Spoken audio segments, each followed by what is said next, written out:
Okie. Itam existico. Good day. It is about 2 o'clock in the afternoon on Wednesday, the 6th of December 23, in the lunar cycle It's when the rivers freeze entirely over. The rivers are not frozen entirely over. It is still unseasonably warm here. Today it's 10 degrees Celsius this afternoon, which is warm enough really that potentially rattlesnakes could surface, turtles could come up.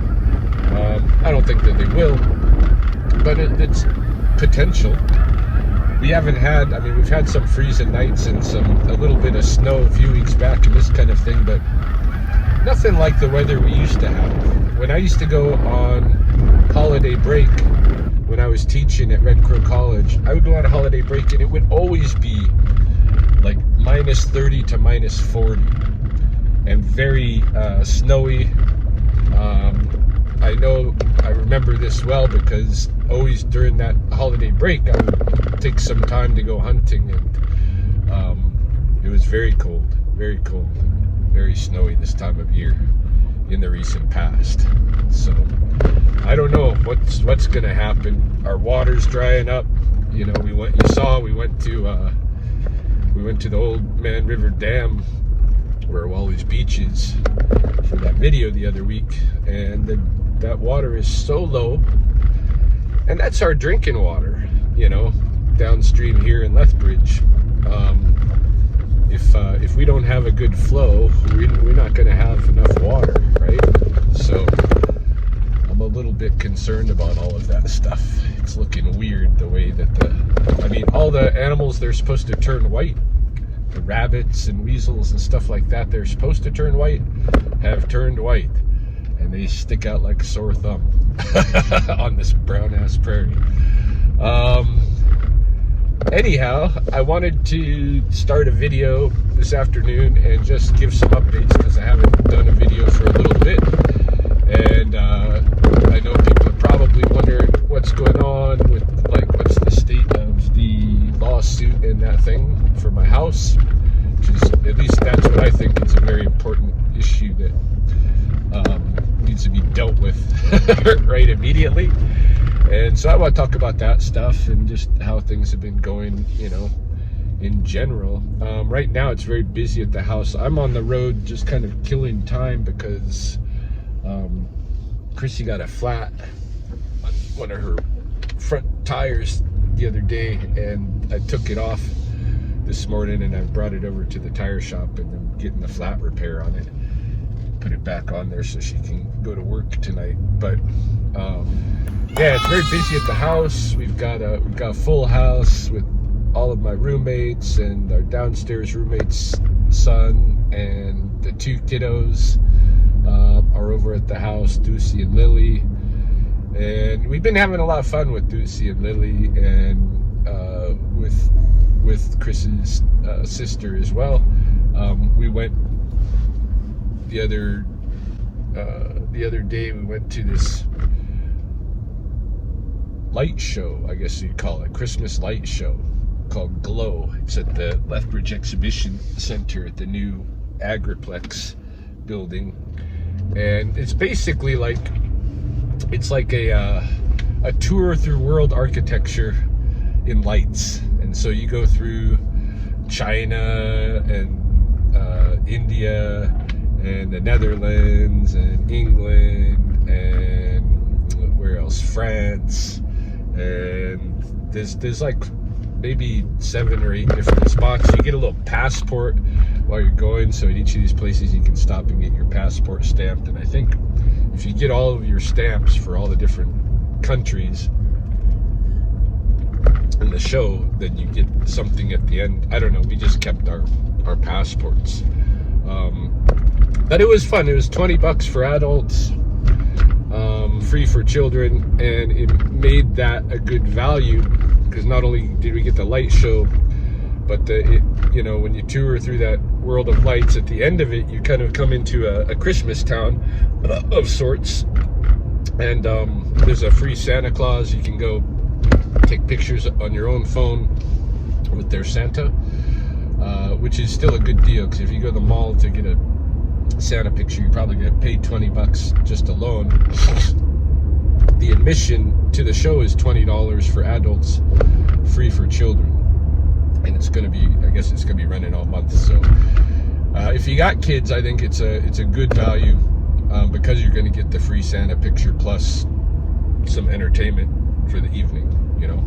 And there's a big playground, big toy and stuff in the middle, you know, when the kids need to just burn their energy and stuff, you can do that. So yeah, we've been having a lot of fun with Doocy and Lily, and I enjoy those two kids, and I just enjoy having the kind of the life at the house that we have now, because we've got, you know, Taylor, the big Rottweiler dog, and then we got these kids. My roommate downstairs, Sheena, her son is there too. She's going to court, and he's probably going to be coming to live with us pretty soon.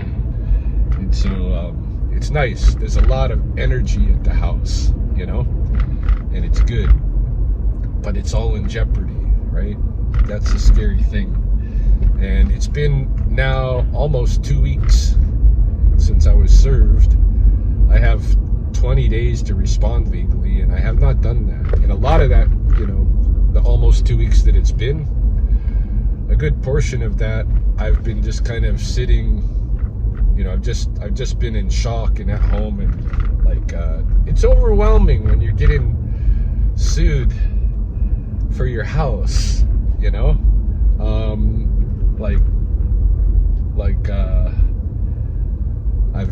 I struggled a few days with some depression around it and this kind of thing, and I'm very worried. I went to go see, both Mahoney and I are working on it. On her end, she's trying to get another loan to cover her prior loan, and so she had a guy come in last Thursday. She paid a guy to come do an assessment of the house to value it for her funder, her new funder. And if she gets that loan, I think, you know, that'll be nice for me, because I can just keep living as I am and keep the current mortgage active and all of this stuff. However, I don't know if she'll get the loan or not. So just in case, I went to go see my bank, talk to them about lending me a new mortgage that Mahoney doesn't have to be on, and that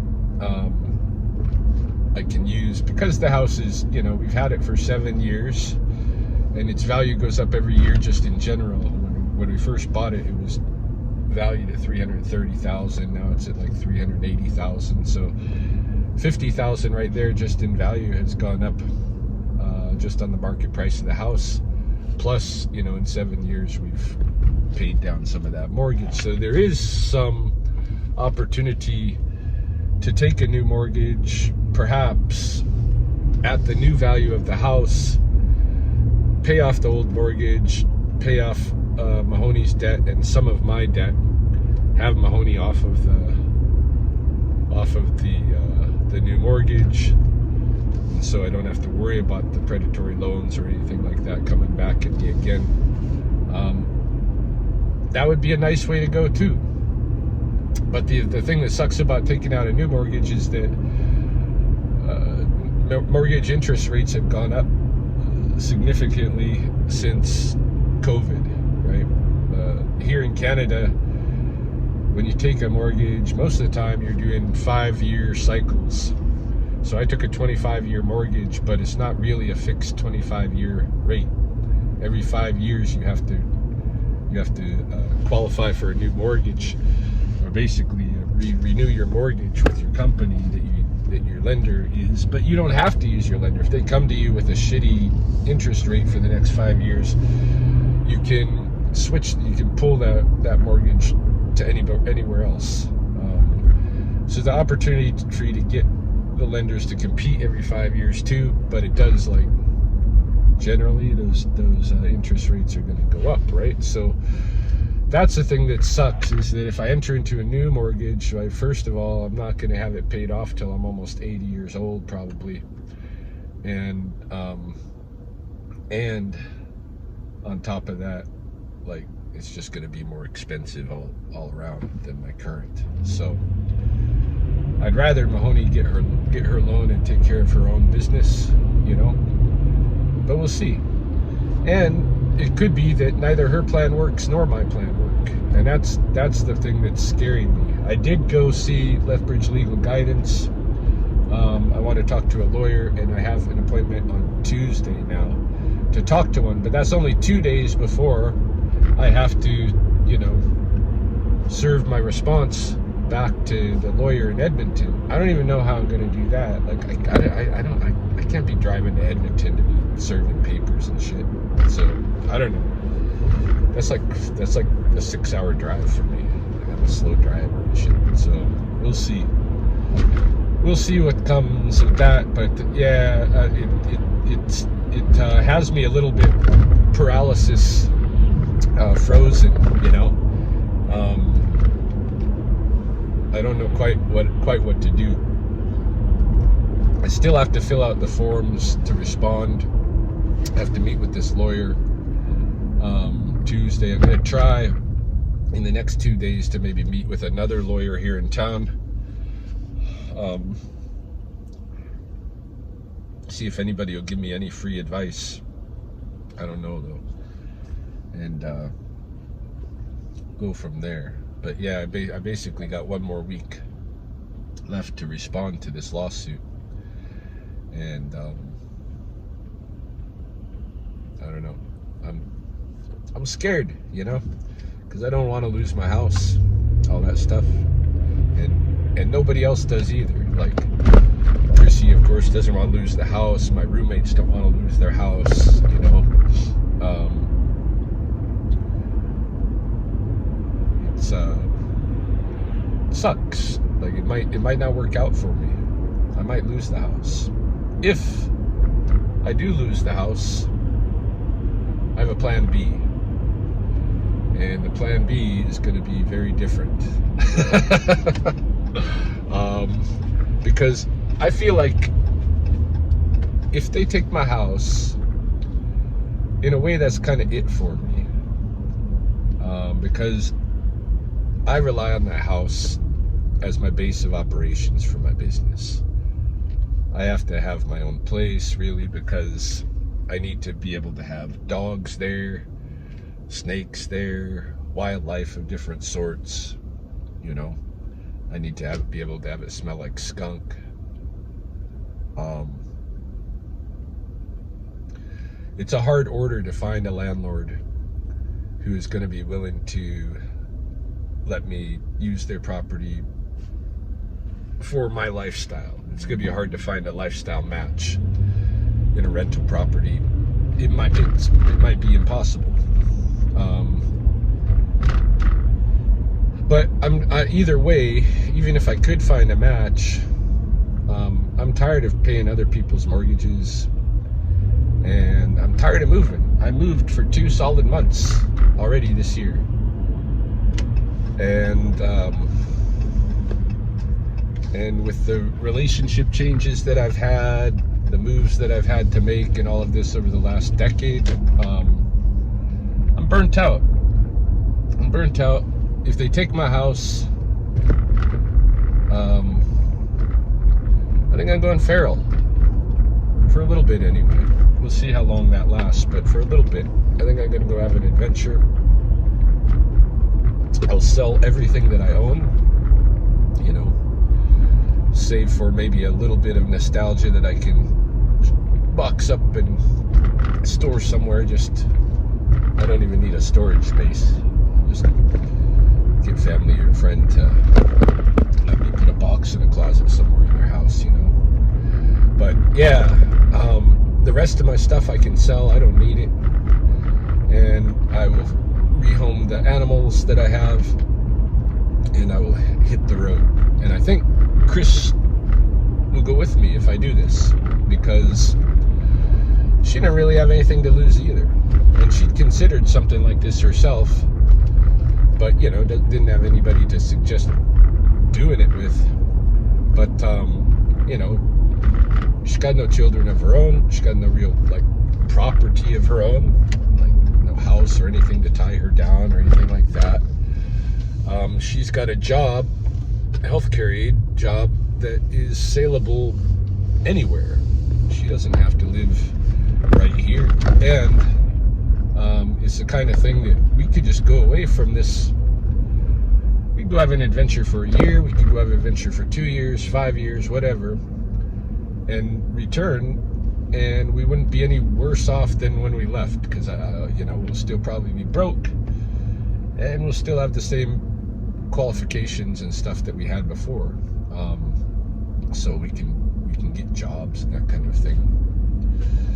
But yeah, rather than try to just suck it up, move into another rental place, waste my money, work hard and waste my money just paying interest on my debt and paying off somebody else's mortgage. Nah, I don't think that's what I'm gonna do. I think I'm gonna throw a backpack on my back. Might take a vehicle. Not really determined about that yet. But if I did, I'd want to buy one outright, and so that I'm not making vehicle payments and stuff like that, and yeah, go have an adventure. Some of the stuff that I have in mind, for instance, would be like Chris and I think we could do a really cool cultural tour of indigenous North America. Like, I think we could go visit every reserve, and you're gonna see something. Watch out my window out the side here. Something's gonna happen.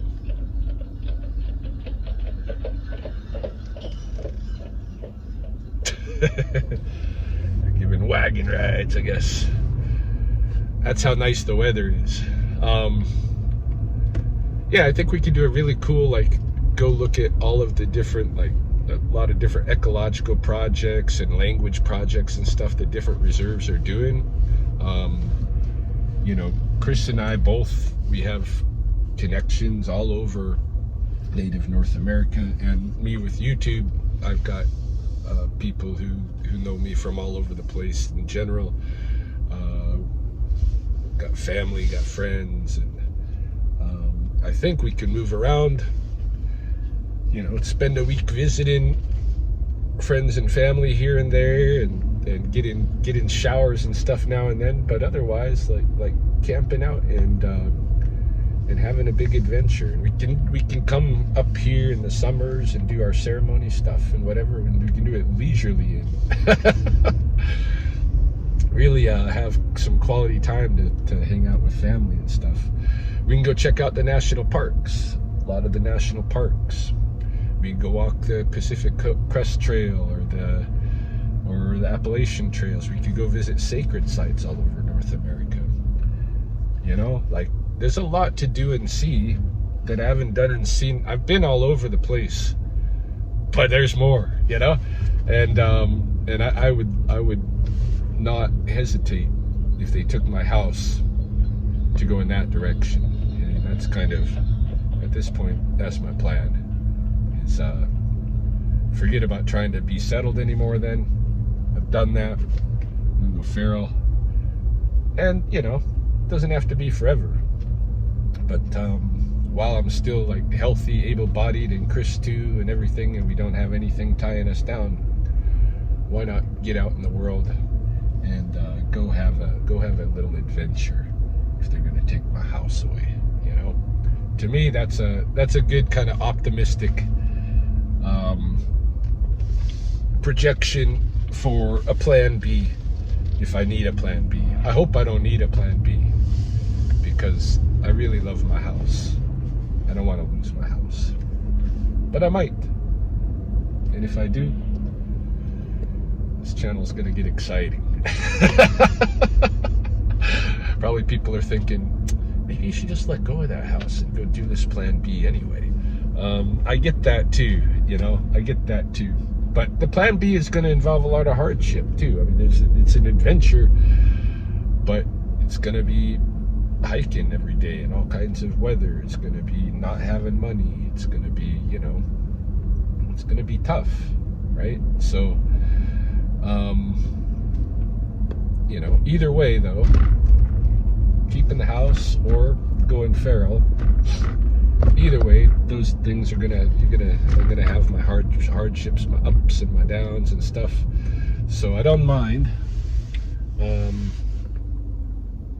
But yeah, that's what I'm thinking about. I've been talking to Chris about it. I talked to my parents about it. Because I just can't keep moving places and trying to make something work again and again and again. That's not working. And I'm broke now. I'm at the end of my credit limit, all of that. I'm in debt considerably in taxes and everything. So if they take my house, fuck it, might as well go on the road, see some things and that kind of stuff. So that's my plan. That's my updates.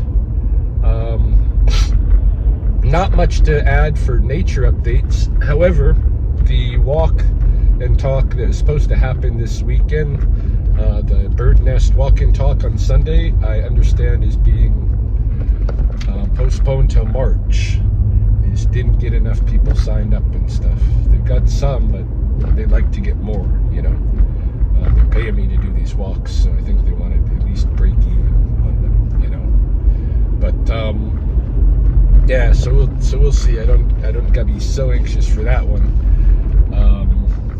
now, because I got about a month before my next big walk and talk tour is scheduled. Yeah, I don't know. The coulees have been really, outside it's just been windy all week. Today is good. It's calm. It's the first day it's been like this. But it's just been a no-brainer that I can't be out there recording videos in the high winds, or I'm gonna get the same complaints. So because I've been getting so many complaints, you guys ain't getting no content. How about that? You don't like the wind, no content for you. Jokes. There'll be much more content coming. I think I just haven't made a video because I've been so what do you call it? Paralyzed dealing with the thoughts of lawsuit thing and everything else that's already on my plate, Anyhow, I'm gonna go over here and check if Chrissy's tire's ready and maybe go home, and we'll see. Move into whatever's the next phase of dealing with this stuff.